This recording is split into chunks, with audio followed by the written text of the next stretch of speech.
Muy buenos días, queridos amigos, estimados hermanos. Hoy es lunes 9 de septiembre del año 2024.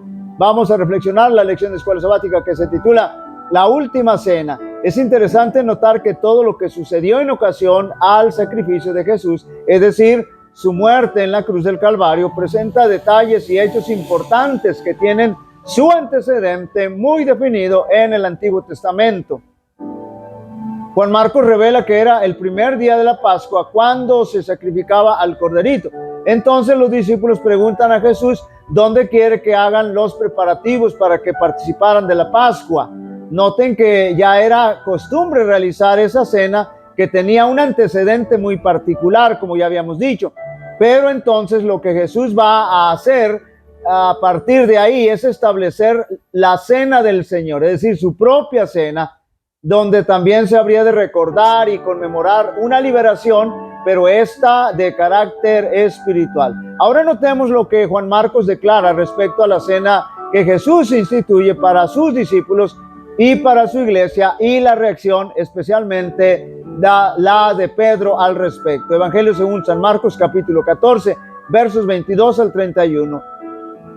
Y mientras comían, Jesús tomó pan y bendijo, y lo partió y les dio, diciendo: tomad, esto es mi cuerpo. Y tomando la copa y habiendo dado gracias, les dio y bebieron de ella todos. Y les dijo: esto, noten bien, esto es mi sangre del nuevo pacto, porque por muchos es derramada. Es decir, no era precisamente el pan el cuerpo de Cristo, ni el vino el cuerpo, la sangre de Cristo, sino que eran símbolos, simbolizaban el cuerpo y la sangre de Cristo. No existe tal cosa que la transustanciación, es decir, lo que en la misa se dice que literalmente el pan se convierte literalmente, de manera literal, en el cuerpo de Cristo. No existe eso. Tampoco existe eso de que la sangre, el vino, se convierte de manera literal en la sangre de Cristo, la transustanciación. Eso no existe. Entonces, más adelante vamos a comentar un poquito más de eso. De cierto os digo que no beberé más del fruto de la vid, note bien, del fruto de la vid, porque era un vino sin fermentar, era el jugo de la uva. De cierto os digo que no beberé más del fruto de la vida hasta aquel día en que lo beba nuevo en el reino de Dios. Cuando hubieron cantado el himno, salieron al monte de los olivos. Entonces Jesús les dijo: todos os escandalizaréis de mí esta noche, porque escrito está: heriré al pastor y las ovejas serán dispersadas. Pero después que haya resucitado, iré delante de vosotros a Galilea. Entonces Pedro, noten bien, le dijo: aunque todos se escandalicen, yo no. Y le dijo Jesús: de cierto os digo que tú hoy, en esta noche, antes que el gallo haya cantado 2 veces, me negarás 3 veces. Mas él con mayor insistencia decía: si me fuera necesario morir contigo, no te negaré. También todos decían lo mismo. Y ahora noten lo que dice Éxodo capítulo 24, verso 8. Entonces Moisés tomó la sangre y roció sobre el pueblo y dijo: he aquí la sangre del pacto que Jehová ha hecho con vosotros sobre todas estas cosas. Aquí se refiere al antiguo pacto, al viejo pacto, y la cena del Señor se va a referir al nuevo pacto. Note bien, la cena del Señor tiene su contexto en el pasado y en base al Antiguo Testamento, como ya mencionamos. Es un acto conmemorativo que tiene su origen en la liberación del pueblo de Israel de Egipto, y que por supuesto se realizaba en base a un pacto con el pueblo de Israel, como lo acabé de mencionar. Lo que conocemos como el antiguo pacto que Dios hizo con su pueblo, del cual ya leímos la base bíblica, y la mayoría de nosotros conocemos el desarrollo de la cena de la Pascua, donde se participaba del cordero, pero en estos momentos no tenemos tiempo para comentar eso. En la cena que el Señor instituye antes de ser sacrificado, no menciona ni se utiliza ningún cordero, porque Jesús era el Cordero de Dios que quita el pecado del mundo, era el Cordero Pascual. Solo utiliza símbolos como el pan y el vino, de lo cual Ya hice énfasis que son símbolos, por lo que hablar de la misa es hablar de una distorsión de los símbolos del pan y del vino que Jesús ofreció a sus discípulos como un símbolo de su cuerpo y sangre. Pero además la misa no tiene razón de existir porque, de acuerdo a la carta a los Hebreos, Jesús fue sacrificado una sola vez por los pecados de todos, pero cada vez que se realiza la misa se está realizando nuevamente, note bien, el sacrificio literal de Jesús. Ellos así lo dicen por la transustanciación, por lo que ya explicamos de la transustanciación, por lo que esa práctica va en contra de la verdad bíblica, en contra de la carta a los Hebreos, de la declaración que hace con todo énfasis el apóstol Pablo. La cena del Señor es tan solo un recordatorio del sacrificio de Jesús, del nuevo pacto.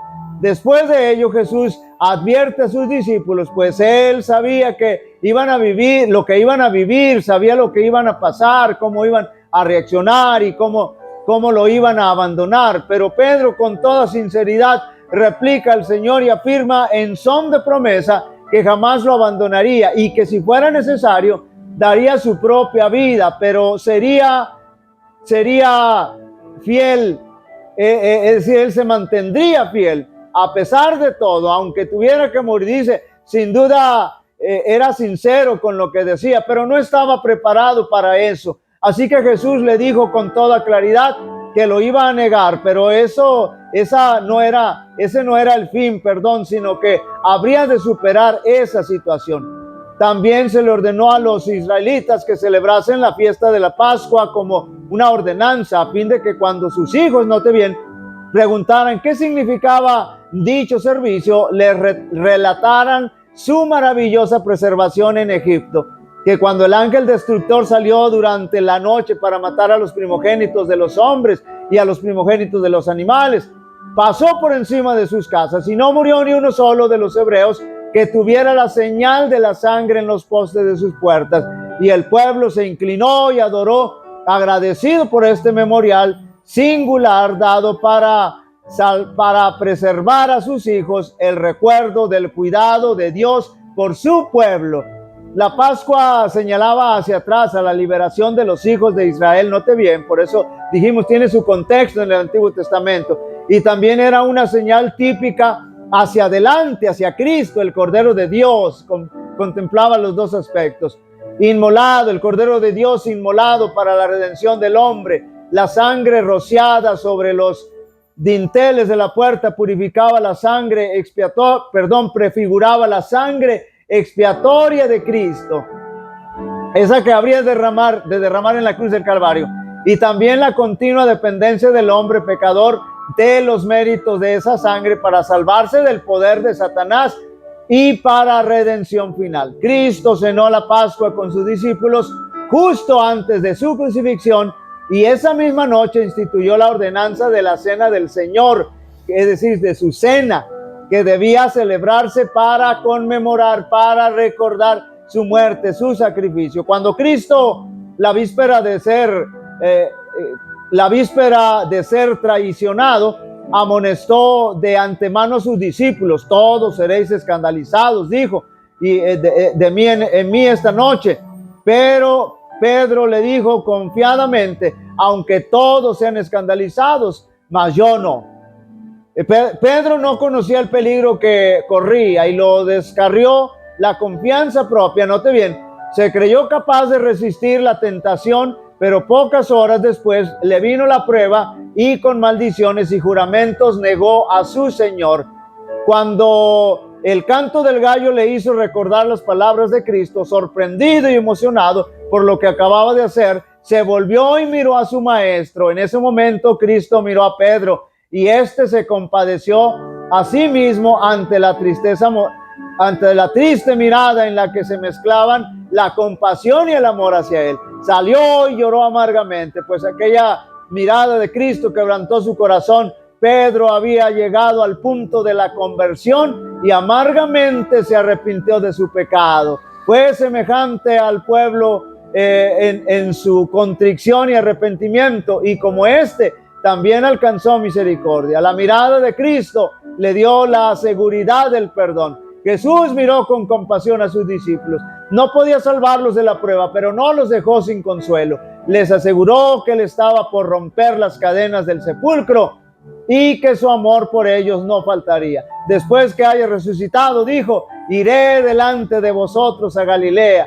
Antes que le negasen, les aseguró el perdón. Después de su muerte y resurrección, supieron que estaban perdonados y que el corazón de Cristo los amaba. Queridos amigos y hermanos, siempre debiéramos tomar tiempo para recordar el invaluable sacrificio de Jesús a nuestro favor, el nuevo pacto, y poder aceptar sus méritos para alcanzar salvación eterna. Jehová te bendiga y te guarde. Jehová haga resplandecer su rostro sobre ti y tenga de ti misericordia. Jehová alce sobre ti su rostro y te dé paz. Y pondrán mi nombre sobre los israelitas y yo los bendeciré. Dios bendiga a cada uno de vosotros.